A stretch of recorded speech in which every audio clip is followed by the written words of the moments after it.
Aquakultur ialah proses menternak spesies haiwan dan tumbuhan air tawar, air payau atau air masin di dalam persekitaran terkawal.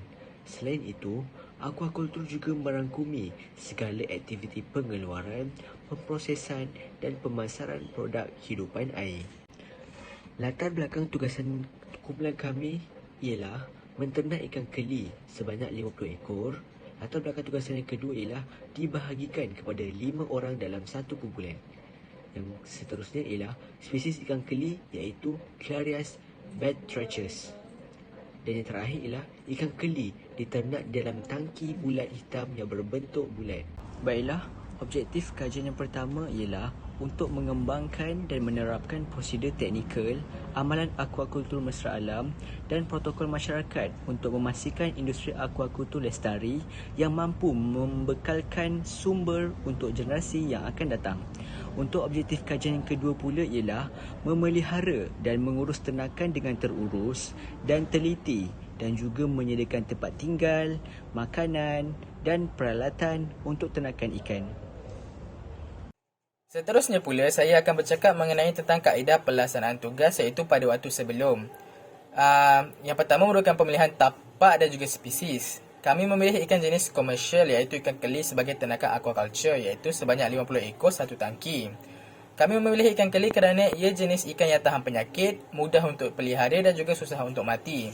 Bagi pemilihan tapak pula, kami memelihara ikan-ikan keli ini di dalam tangki hitam yang mempunyai ukuran 1 meter dan 1.7 meter. Tangki tersebut akan dipenuhi dengan air pipe sehingga paras 2/3 tangki sebelum memasukkan anti-klorin sebanyak 1 penutup botolnya. Ini kerana air yang mempunyai kandungan klorin yang tinggi mampu mencederakan ikan dan juga membuatkan mereka mati.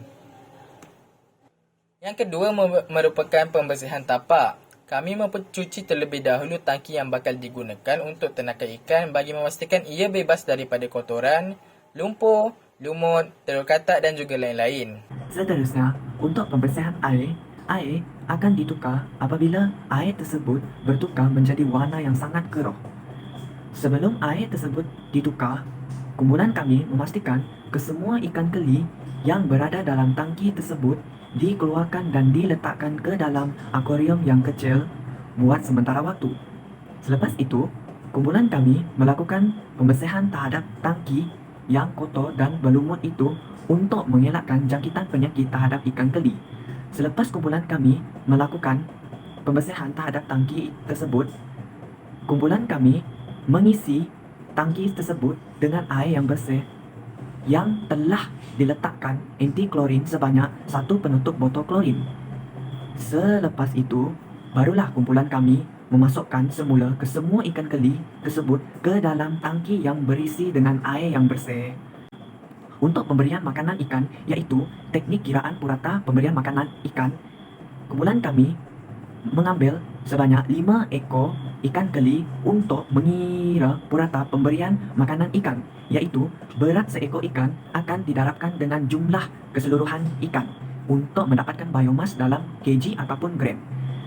Selepas itu, untuk mengira jumlah makanan biomas perlu didarab dengan daily feed rate iaitu peratus daripada berat ikan. Kumpulan kami juga telah membuat jadual pemberian makanan. Tujuan kumpulan kami membuat jadual pemberian makanan ini adalah untuk memastikan kesemua ahli kumpulan kami melakukan tugas masing-masing iaitu memberi ikan makan, menukar air, mencuci tangki dan mengecek pH. Seterusnya, kaedah pelaksanaan tugas untuk selepas pembersihan kolam atau tangki.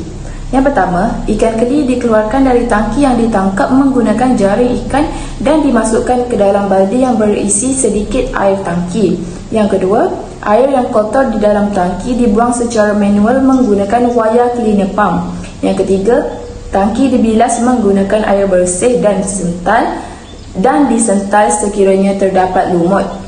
Yang keempat, air dari tangki simpanan yang berisi air bersih dan cecair anti-klorin yang telah disimpan dimasukkan ke dalam tangki sebelum memasukkan ikan.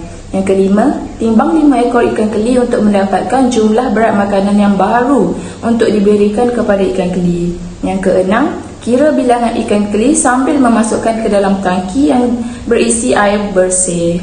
Yang ketujuh, aeration dimasukkan ke dalam tangki untuk menggerakkan air sehingga ada pertukaran antara oksigen dan karbon dioksida.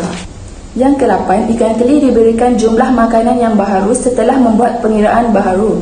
Yang ke-9, tangki ditutup menggunakan penutup tangki untuk mengelakkan air hujan atau benda asing masuk. Yang ke-10, yang terakhir, tangki simpanan diisi semula dengan air bersih dan memasukkan satu penutup cecair anti-klorin. Seterusnya, hasil dan impak. Yang pertama, dapat bekerjasama dalam satu kumpulan untuk menjayakan projek penternakan ikan keli dari segi jadual pemberian makanan dan pembersihan tangki. Yang kedua, mempunyai pengalaman dalam peternakan ikan keli dari segi penjagaan dan pengurusan ternakan ikan keli seperti pemakanan ikan, kebersihan tangki dan kesihatan ikan. Yang ketiga, berpeluang untuk mengenal pasti masalah dan penyakit ikan sekaligus dapat mempelajari cara-cara untuk mengatasinya. Akhir sekali, saya akan menjelaskan tentang permasalahan yang kami hadapi sepanjang peternakan ikan keli. Dan saya juga akan menjelaskan bagaimana cara mengatasi masalah tersebut. Yang pertama, masalah air menjadi keruh. Jadi, kami tukarkan air yang baru ke dalam kolam supaya air menjadi lebih jernih. Yang kedua, masalah peningkatan suhu air. Bagi mengatasi masalah ini, kami telah menutup separuh tudung kolam agar ikan tidak terlalu terdedah kepada cahaya matahari. Yang ketiga, peningkatan pH air. Bagi mengatasi masalah ini pula, kami menggunakan air yang mempunyai anti-klorin supaya pH air lebih rendah. Yang keempat, masalah buih di permukaan air. Maka, bagi mengurangkan masalah ini, kami telah menjalankan pembersihan kolam secara berkala. Kesimpulannya, melalui penternakan ikan keli ini, kami dapat bekerjasama dengan baik bagi menjayakan proses peternakan ikan keli ini. Seterusnya, kami juga berpeluang untuk mengenal pasti cara-cara untuk menjaga dan merawat ikan keli. Akhir sekali, kami juga berpeluang untuk mengenali pelbagai jenis penyakit dan belajar untuk mengubati penyakit tersebut. Sekian, terima kasih.